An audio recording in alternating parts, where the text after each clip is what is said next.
We're going to talk about non-Mendelian phenotypes. That's a mouthful. What are we talking about? We're talking about inherited genes and how they work. So what we normally talk about are what are called Mendelian genes, dominant and recessive genes, where they follow this pattern that you can use a Punnett square, and with that you can predict the probability of certain outcomes. Mendelian was a monk who mucked around with sweet peas and came up with how genetics basically works for what are called dominant and recessive genes. A dominant gene means that you just have a single copy and it expresses itself. And a recessive gene means you have to have two copies. You get one copy from each parent. And so we do this thing called a Punnett square when we're looking at Mendelian genetics. And so what we're looking at is the phenotype is the physical physically what the dog will look like. So if we have a dog that is, for instance, a dog that does not carry blue, which is the capital gene, and we look and see what we get all dogs that have got nothing to do with blue at all, right? That is the normal way that we think of genetics. If the dog had, one of these dogs had two copies of blue, double recessive, meaning that it would then be a blue dog, so that's DD, then what we get is, we get all dogs that all carry a copy of blue, and none of which are blue. And this will just make this all of a sudden, this dog is a blue carrier. Now all of a sudden, this goes to being little d's, and you get half a litter of blue, half a litter of blue carriers. That is what we consider to be normal Mendelian genetics. Recessive and dominant genes being expressed with a single copy and overtake the other one. That is normal stuff. Right, so then, now let's talk about co-dominant. So this is something where both genes are dominant. They both, a single copy will be dominant. And let's give you an example of this. I don't know about this in dogs, but I do know about this in chickens. So let's just look at this for a second. What happens if you put a chicken that is white with a chicken that is black? Well, if you look at the genes, you're obviously going to get this happening.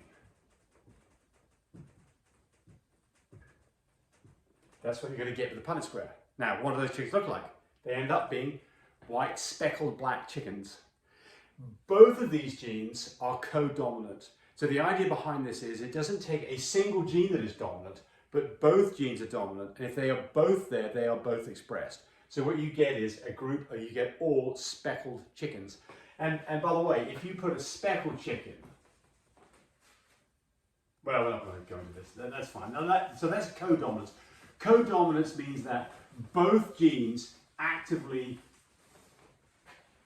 contribute to the phenotype, the physical look of the dog. All right.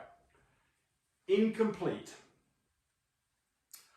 Incomplete dominance is where you have a dominant gene and a recessive gene, but the dominant gene is not completely dominant. It doesn't overtake the gene completely. I'll give you an example of this, and I don't hear people talk about this, but I think it happens in pied dogs. So a pied dog, you've got the pied gene, it's either NN, which means there's no pied present, or sometimes, actually a more classical way I think to put this would be capital S. That is a non-pied dog. S, little s would be a pied carrier. Little s would be a pied dog. That's the pied dog. That's the carrier. And that's the non-pied. And we say, oh look, it's this gene here, the capital one is the dominant, is the dominant gene, and the recessive gene, which is the pied gene, it has to have two copies for it to be present. And that would be classical Mendelian genetics. But it's not the case, because I'll tell you what you see. If you get a pied carrier dog, normally they've got a white patch on the chest. And it can vary in size, but it's typically there. And if I look at a dog, in French Bulldogs, white is not a colour that you see unless it's pied, right? I mean, you can get creams, but they tend to be yellowy to apricot in colour. They're not pure white like this colour right here. But if you see white on a French Bulldog, it normally means it's a pied dog. And if it's got a white chest, it probably means it's a pied carrier. That would be an example of incomplete dominance. All right.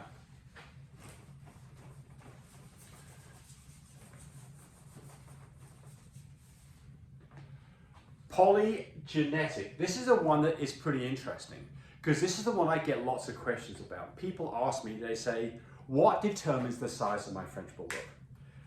And the answer is, it's polygenetic. It takes poly meaning many.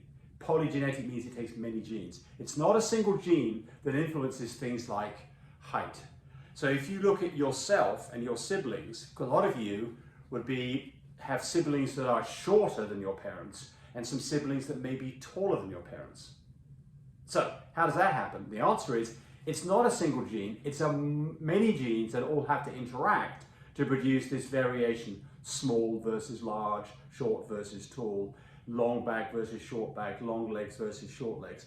It's not a single gene, it's a number of genes that affect it, and so that is called polygenetic. And so there's lots and lots of things that make up you and I and your dogs that are polygenetic. It's not a single gene, it's multiple genes.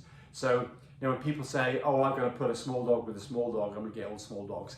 The answer to that is probably not. You might get a preponderance of smaller dogs, but you've got to remember that there are genes there that have been handed down from parents and grandparents and great-grandparents who do have an effect. And so those genes are present, normally not in the phenotype, the physical look of the dog, but they are there, and if they match up correctly, then they can end up affecting these various things like the size of the dog. So, I've got a little right now that I have 3 dogs in it, and there is a wild difference in size.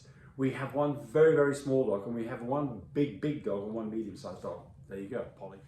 Epistasis. Epistasis is where you have a gene that only is turned on when you have another gene present. So I can't think of an example of this in Frenches, so it's probably not too important in your looking at genetics. But again, I think if somebody says epistasis, at least you understand what it is. A gene that's only turned on in the presence of another gene. And then remember that there's lots of things that you think of as maybe being genetic, but they're in fact the environment. Like for instance, when we talked about polygenetic things like weight, height, size, some of those things are also obviously affected by the environment too. If you feed a dog a poor diet, it may be skinny and weak.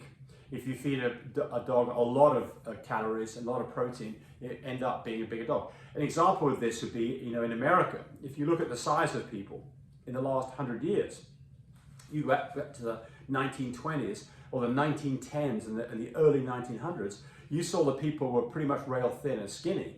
And the answer to this is they had a pretty poor diet. Whereas today we don't see very many of those people. That is not a genetic thing. That is strictly an environmental thing.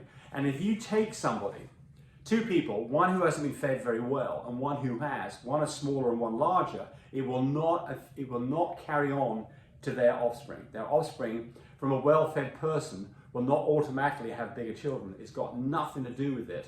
That is purely an environmental situation. So environment, you've got to be able to think about things as not all being hereditary. A lot of things are environmental.